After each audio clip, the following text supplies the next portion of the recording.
Well, this video is going to deal with one of the highlights of our trip. When we went to the Philippines, we had a bunch of plans that didn't work out, medical issues with me, but we still had some highlights. And one of them was we met a friend of mine, Terence and Beth. They do a lot of charity work in the Philippines. And it was an honor to get to meet them and spend the afternoon with them. And they do some amazing things. Check them out. It's Foreigner in the Philippines. And they do such great work, helping people out, building houses for people and stuff. And I definitely want to get involved in that. I want to help out with their schooling a little bit once I get back to work and have a little extra money, because right now money is very tight. But here's some clips from our luncheon with them. The clips were all done by them, so I have to give them all the credit. These are just some little snippets of some of their clips. They got a lot of clips on their website or their YouTube channel. You go check it out.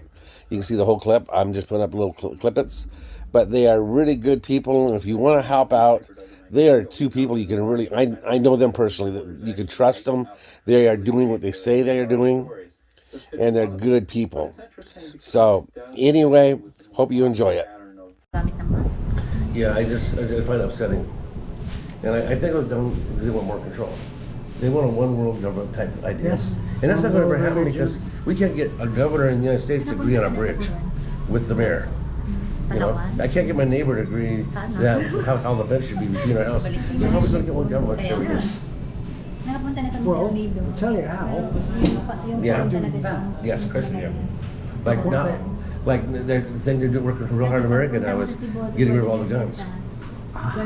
Because you can't defend yourself. They've been trained. And what do? They always do the shootings. Yes. Columbine shooting. Well, what are we going to do? There's a kid there with two assault rifles. And in terms of the assault rifles, usually, you know, I think it's set up. I really think a lot of these shootings are set up. I think they see this guy on the internet. He's mentally ill. He's not balanced, and they work it. They set him up. Yeah, and he goes on and does this thing. And it's fitting into their agenda.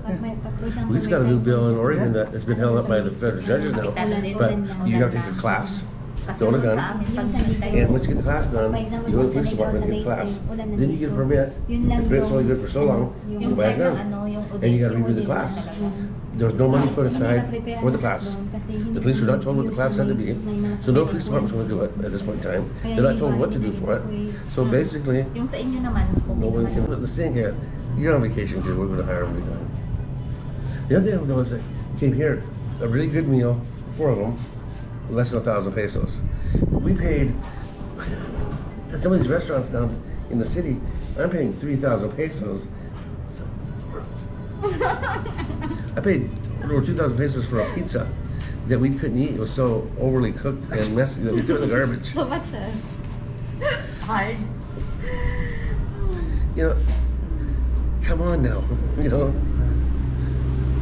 The restaurant or the hotel we were staying at, we want to get our clothes washed. And they want, how much do they want for it? Where? The Quest Hotel for our clothes being washed. Clothes? It cost 1 for, I think. For how many clothes only? We had like 4 shirts, 4 pairs of underwear, 4 pairs of socks, and 3 pairs, and a couple pairs of shirt and pants. And they wanted like 2,000 pesos. You know, it's $40 a wash. Come on now, I can do that. Yeah, it's funny. It's difficult to get a balance. So this is what we would do normally. Well, if it costs this much to do that, why does it cost that much? It's better to stay in the what you call it? The province than the city, right? Yeah. I prefer to stay in the province than the city. Yeah, city is too much cost. Yeah. Pollution. Oh, in the city. The smell, crowded. Yeah. Noisy. Then where's that place we went to? And you got the she got a free cockroach in her drink. Thankfully, I didn't get the free one either. She got something undiscernible. It was a cockroach. Really? Yeah. It was a small one. I don't care how big it is. Pancake house in Cebu, in Ayala, Cebu. Yeah. When I take the tea. Oh, tea, yes. Yeah, iced tea. When I say, oh my God, we have cockroach. The small cockroach. And I drink a half a milkshake. And also the burger, no tomato, no anything, just only chicken. You know, You see the chicken that I ordered this chicken sandwich.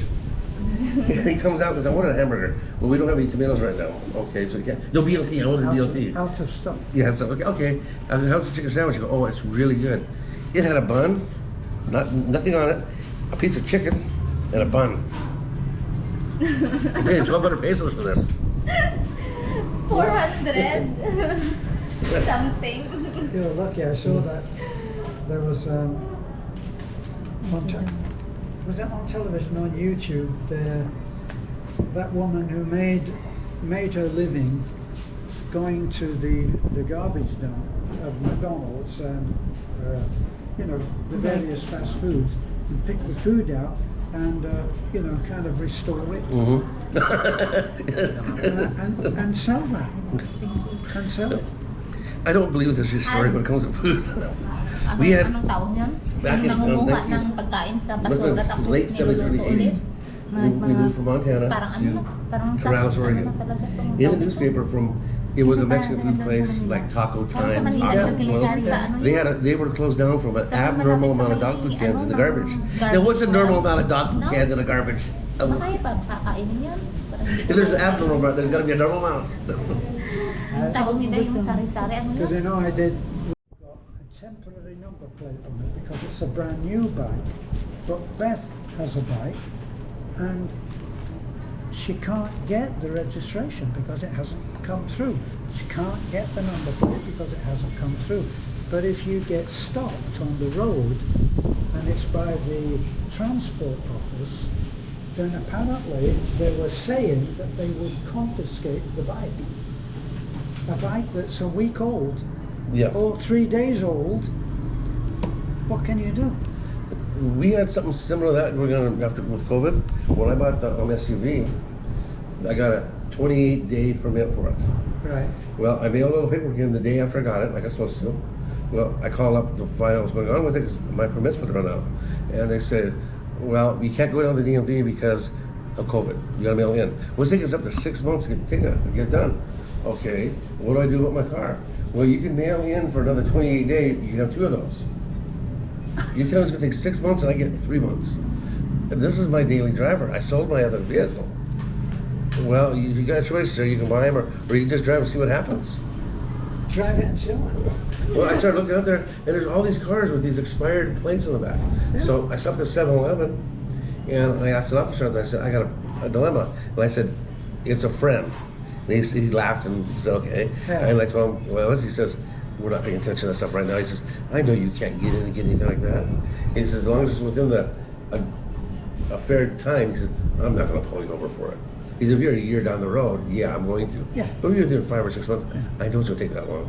I sweated every day going to work and back. Yeah. I just knew if anybody was getting a ticket, it was going to be me. Because it's something.